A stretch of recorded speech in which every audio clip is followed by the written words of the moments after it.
নমস্কাৰ বন্ধুসকল, আপুনি আজি গুৱাহাটী ইউনিভাৰ্চিটি 6th চেমৰ ৰিজাল্ট কেনেকৈ উলিয়াব তাৰ বাবে আমি আপোনালৈ এটা ৱেবছাইট লৈ আহিছোঁ, যাৰ বাবে আপুনি অতি সহজে অতি কম সময়ৰ ভিতৰতে আপোনাৰ ৰিজাল্টটো চেক কৰিব পাৰে। তাৰ বাবে পলম নকৰি বলক ভিডিঅ'টো আৰম্ভ কৰোঁ। প্ৰথমতে আপুনি আপোনাৰ লেপটপ বা মোবাইলত থকা আপোনাৰ যিটো ব্ৰাউজাৰ আছে সেই ব্ৰাউজাৰটো প্ৰথমতে অপেন কৰি ল'ব। পিছত আপুনি সাৰ্চ বাৰ টাইপ কৰিব গুৱাহাটী ইউনিভাৰ্চিটি ৰিজাল্ট।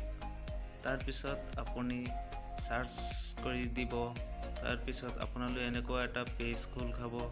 আপুনি য'ত পাব গুৱাহাটী ইউনিভাৰ্চিটি ৰিজাল্ট সেইটো অপেন কৰিব। পিছত চাব এনেকুৱা এটা কণ্ডিশ্যন দেখুৱাইছে, যিটোৰ কাৰণে ছাৰ্ভাৰটো গুৱাহাটী ইউনিভাৰ্চিটিৰ ছাৰ্ভাৰটো ডাউন হৈ আছে। তাৰ বাবে আপুনি যাব লাগিব তলত ফালে স্ক্ৰল কৰি, পিছত চাব গুৱাহাটী ইউনিভাৰ্চিটি ৰিজাল্ট jobassam.in আছে, সেইটো আপুনি অপেন কৰি ল'ব।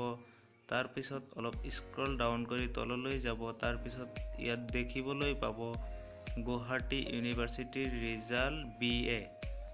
তাৰপিছত আপুনি অপশ্যনৰ তলত পাব BA 6th চেমিষ্টাৰ ৰিজাল্ট, যিটো আছে টুডে at 10 AM। তাত গৈ আপুনি ভিজিট কৰিলে আপোনাৰ ৰিজাল্টটো পাই যাব। Thank U.